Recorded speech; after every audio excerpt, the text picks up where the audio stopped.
For nearly 2 decades, daytime television was dominated by a single unwavering promise: be kind. But when you build an entertainment empire on a persona of frictionless joy, what happens when the mask cracks under the glare of the spotlight? Fast forward to the fall of 2024. Ellen DeGeneres has returned to the stage with a highly promoted Netflix stand up special and a tour she has branded as her farewell. The central premise of her new routine is quite simple. She complains that she was unfairly kicked out of show business for being mean. There is a glaring paradox at the center of this narrative. It is incredibly difficult to claim you are the victim of an industry exile while simultaneously broadcasting that claim on a global streaming platform.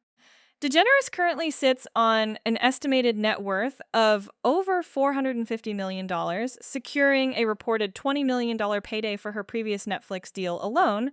To buy into Ellen's new story, the one where she is the helpless casualty of a ruthless public, we have to actively erase the history of the people who actually built her daytime television empire. These were the working-class crew members and production staff who spent years navigating a daily environment of intense hostility. Looking at the sheer scale of her platform and wealth, this comeback tour reveals its actual purpose. This is a calculated PR strategy. By adopting cancel culture's language, she writes her own redemption arc while bypassing accountability entirely. The public unraveling of the be kind persona can be traced back to a highly specific moment in late 2019 during a routine interview. Actress Dakota Johnson calmly refused to play along with Ellen's accusation about an unsent birthday invitation. The uncomfortable exchange exposed a rigid, controlling dynamic that viewers rarely got to see. That single viral clip did something vital. It proved the host was untouchable no longer. Seeing a guest push back and pierce the armor on national television emboldened current and former employees to finally take their private grievances to the press. The breaking point arrived in the summer of 2020. BuzzFeed News published a massive expose based on interviews with numerous show employees, prompting Warner Media to launch a formal internal investigation into the production's daily operations. The documented allegations detailed a deeply toxic workplace.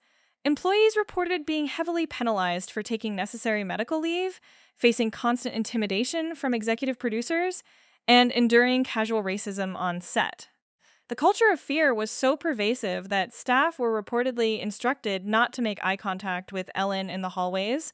Podcaster and comedian Joe Rogan, observing the fallout, openly compared the terrifying backstage atmosphere of the show to an interrogation camp.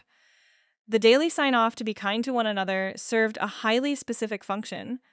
It projected warmth to millions of daily viewers while actively insulating a multi-million-dollar factory of exploitation from any outside scrutiny. Industry peers point out that this behavior has deep roots. Comedian Rob Schneider noted the very real institutional pain Ellen faced in 1990s Hollywood while hiding her sexuality, but he also observed how that early trauma festered into a deeply ingrained resentment, one that she later aimed directly at her own subordinates. That pattern of instability extended far beyond the studio lot and into her private orbit. The tragic trajectory of her former partner, actress Anne Heche, who suffered highly publicized mental health crises following their intense relationship and breakup, highlights a dark cloud that seemed to follow the host.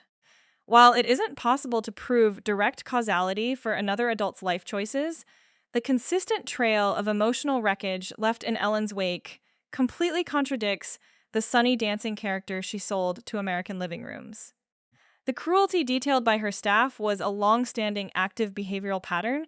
She accumulated enough industry power and public goodwill over 2 decades to ensure her actions went entirely unchecked. This maps the Hollywood playbook. Actual cancellation requires permanent loss of capital and platform.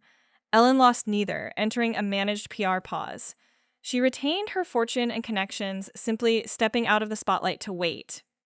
Broadcaster Megyn Kelly accurately analyzed the return, pointing out that Ellen's highly promoted Netflix farewell lacks any genuine humility.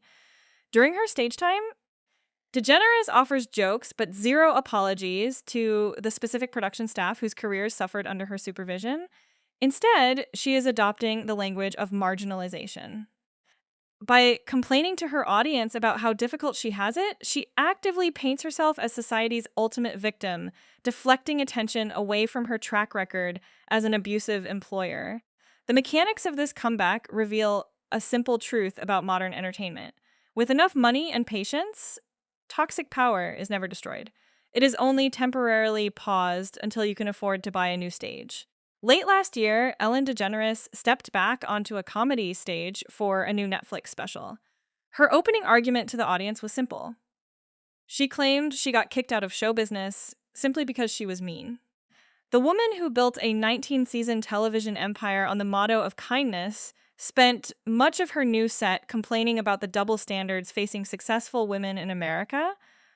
Instead of taking responsibility, she positioned herself as a victim of a vicious industry, that framing immediate pushback. Commentators like Megyn Kelly pointed out that Ellen's public image didn't fall apart because of industry sexism.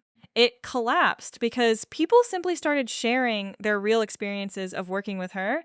It's also hard to sell a story of hardship when you're sitting on an estimated fortune of nearly $500 million. Forbes places her wealth at $450 million, and she was paid tens of millions by Netflix just to film this latest special. Ellen's vast wealth provides a buffer that most of the canceled will never know, allowing her to recast a systemic pattern of workplace mistreatment as a simple misunderstanding about her personality. The first major crack in the facade appeared during a deeply awkward interview with Dakota Johnson. Ellen joked on air that she hadn't been invited to the actress's birthday party, but Johnson immediately pushed back and stated that Ellen actually had been invited. Ellen was publicly caught in a lie. That single uncomfortable exchange went viral, giving the public permission to start talking. Soon, a massive social media thread exploded with people sharing their own stories of Ellen's rude behavior. One former waitress claimed Ellen actually tried to get her fired by writing a letter to the restaurant owner complaining about her chipped nail polish. These social media stories quickly escalated into a legitimate corporate crisis. By 2020, Warner Media launched an HR investigation into the talk show, resulting in more than 36 formal allegations of misconduct and the firing of 3 of her top executive producers. Staffers described an atmosphere of fear dictated by bizarre, controlling rules enforced on the actual set. According to multiple former employees, low-level staff members were strictly forbidden from even making eye contact with Ellen if they passed her in the hallways. When Ellen finally addressed the situation on television, she shifted the blame entirely onto those fired producers, claiming she didn't know what was happening behind the scenes. She even sarcastically joked that being known as the kind lady is a tricky position to be in. The toxic environment on that set was no accident, and it wasn't created by a few rogue managers. It was the direct result of a host wielding unchecked power over vulnerable employees. That controlling behavior wasn't hidden in the back hallways either. Often, her manipulative tactics were broadcast to millions of viewers disguised as daytime entertainment. In 2008, Mariah Carey appeared on the show while secretly pregnant. Because she had a history of miscarriages, Carey wasn't ready to announce the news. Ellen, however, aggressively pried into the rumors, trying to force an answer on live television. To trap her guest, Ellen poured a glass of champagne and pressured Carey to drink it. This backed Carey into an impossible corner, leaving her with no safe way to protect her private medical information without confirming the pregnancy by refusing the alcohol. Tragically, Carey suffered a miscarriage shortly after that interview. The stunt proved that Ellen's relentless pursuit of viral gossip-heavy televisions consistently overrode basic human empathy and personal boundaries. This pattern extended deep into her personal life, too. In the late 1990s, Ellen had a highly publicized relationship with actress Anne Heche. While the breakup initially appeared friendly, Heche later alleged that Ellen was fiercely controlling and obsessed with hoarding billions of dollars. Heche claimed that after they split, Ellen actively used her immense industry influence to blacklist her and derail her acting career. That immense pressure affected anyone who remained loyal to Ellen's legacy. Stephen Twitch Boss, the beloved executive producer and DJ for the talk show, found himself directly in the crossfire. As a public face of the brand, Twitch found himself under intense scrutiny. He was frequently questioned by fans who struggled to reconcile his overwhelmingly positive image with the deeply toxic workplace reports. Those close to him observed a significant shift in his mental well-being as he navigated the professional fallout of the 2020 investigation. This dynamic reveals the weight of loyalty within a celebrity orbit.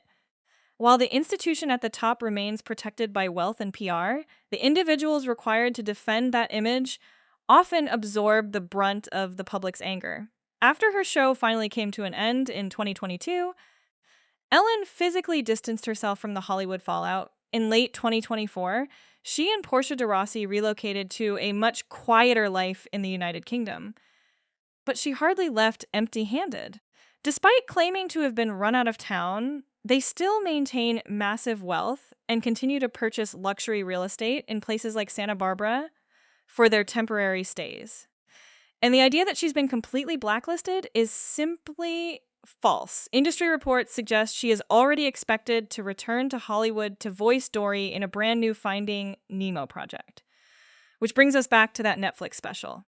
True remorse requires acknowledging the pain you've caused others, not just expressing regret over getting caught. Ellen's self-pity on stage misses the entire point of an apology. Her daytime dominance ended when the sheer volume of firsthand accounts from former staff finally outweighed the Be Kind marketing. Social media effectively bypassed the gatekeepers of her image, giving a global platform to the very people she had spent years ignoring. Ellen's legacy is permanently fractured for one simple reason. You cannot build a benevolent empire of kindness when you refuse to take accountability for a lifetime of unchecked cruelty.